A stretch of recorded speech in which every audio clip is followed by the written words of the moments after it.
Hey everyone, Wyduck here again. This time with a set of replays in this best of 3 from WCS America Season 2 group play. And here on Akilon Waste, we've got spawning in the top left as the Red Terran. Representing Korea and Team CMStorm, we've got Polt. And Polt's opponent today is spawning in the bottom right as the Blue Terran, the classic TVT mirror matchup. We have representing Team Invictus Gaming, and from China, we've got Xy.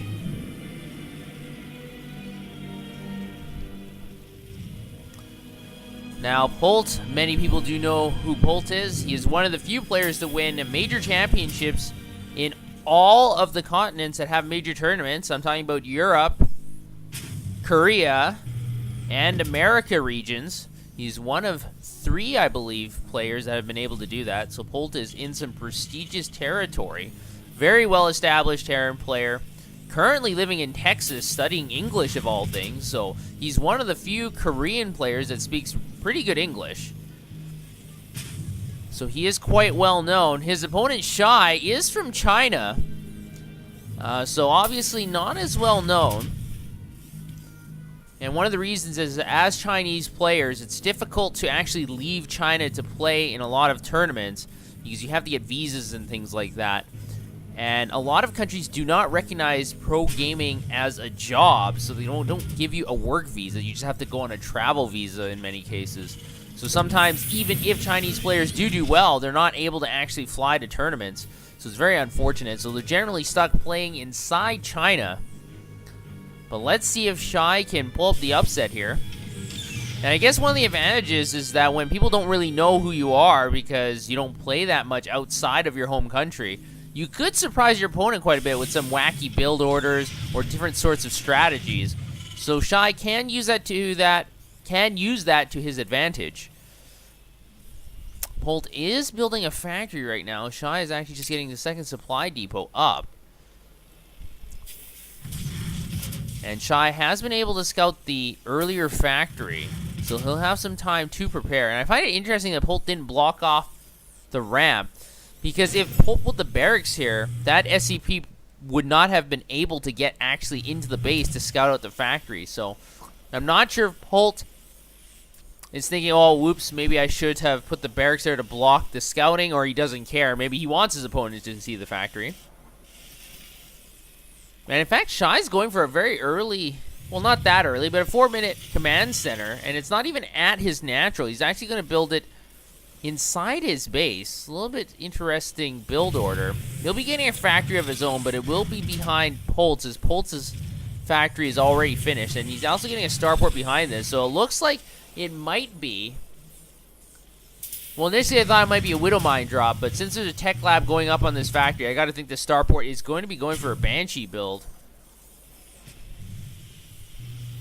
But at least for Xy, he's building this supply depot over to the left here. So if there is a drop or Banshees, he'll be able to detect it at least a few seconds earlier and be able to adapt faster to it. And yes, we do have a Banshee and Cloak on the way. So this is going to be a one-base attack by Polt. He's going to harass with that Banshee. Now, Xy is getting his own starport, but it's going to take a while to finish. And he's building 2 Hellions. Unfortunately, Hellions obviously cannot deal with Banshees. And he doesn't have that many Marines either. And he also doesn't have a reactor on that barracks. So Marines currently get 2-shotted by Banshees. And unless he has, 5 or 6 Banshees by the time the Banshee comes across the map, he might have some problems dealing with it. Because the Banshee, like I said before, can just 2-shot the Marines. Now, the starport is finished, and it looks like Xy will be getting a Viking. So he's sensing something's going on. He's putting down the scan to confirm. He sees the tech lab is lighting up. So he knows it's going to be Cloak and Banshees. And his first Hellion is able to see the Banshee running across the map. But now the Hellions are caught in an awkward position. And Polt is going to continue his descent into Xy's base. But Xy is getting prepared. He's putting the tech lag on the barracks, and he already has a Viking out now as well. And he has 2 orbital commands as well. You can't discount that because at least he'll have the ability to scan twice if he really needs to. Now, he's getting a missile turret up in his main. I think that is smart. And it looks like that Banshee is going to cloak just in the nick of time, not taking any damage. Polt did see the Widow Mine as well. So Polt is going to be controlling this Banshee as best as he can. We do have a Raven coming out for Polt. Now, I'm not sure why, as there are no Banshees coming in from Xy, but maybe Polt thought there might be a Banshee counterattack, which is very common. Scan does go down. Two of the Vikings are able to chase away that Banshee, but gonna be able to scoot away with just enough life. Another scan goes down. And unfortunately, the second Banshee is already in here harassing the Hellions, so the Banshee is going to be able to do some damage as most of the orbital command energy was wasted or used on those, or on that first Banshee. So this Banshee is going to have free reign here, able to pick off a lot of units.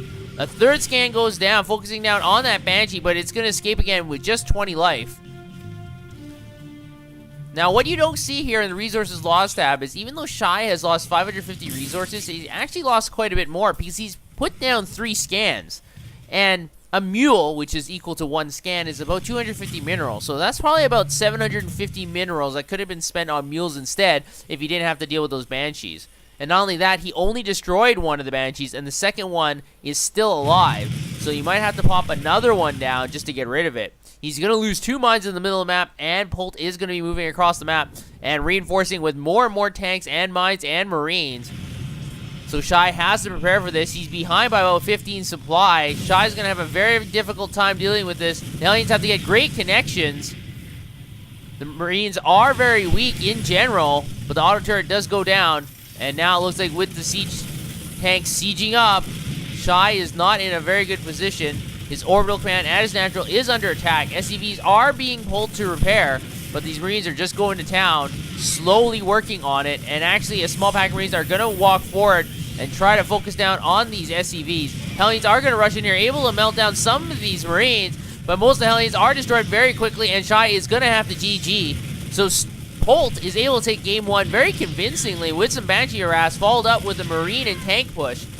We'll have to see game 2 to see what will happen next.